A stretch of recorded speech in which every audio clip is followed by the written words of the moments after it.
Itong lugar na nakikita nyo ngayon ay ang bayan ng Antipas, na isang munisipalidad sa lalawigan ng North Cotabato.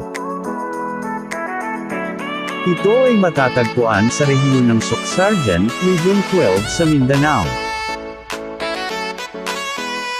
Ang Antipas ay isa sa mga bayan sa hilagang bahagi ng lalawigan, at kilala ito sa kanyang malawak na mga taniman ng mais, at iba pang agricultural na produkto. Ang ekonomiya ng bayan, ay patuloy na umaangat, na lalong nagpapalakas sa sektor ng agrikultura, at negosyo.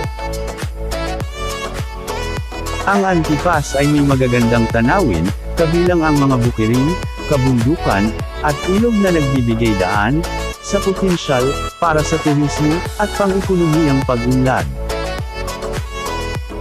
Bukod dito, ang bayan ay may mayamang kultura, at tradisyon, na ipinagmamalaki ng Tiga Antipas.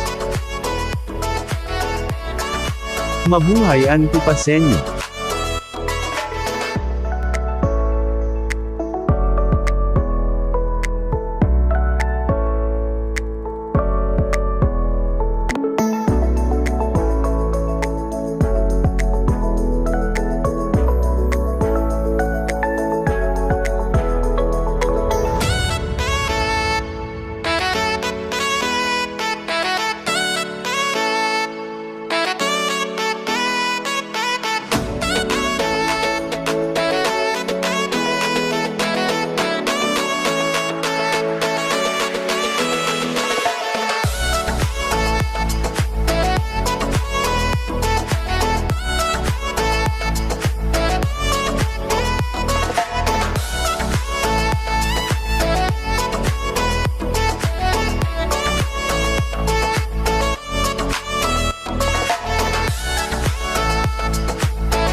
Maraming salamat sa panunood.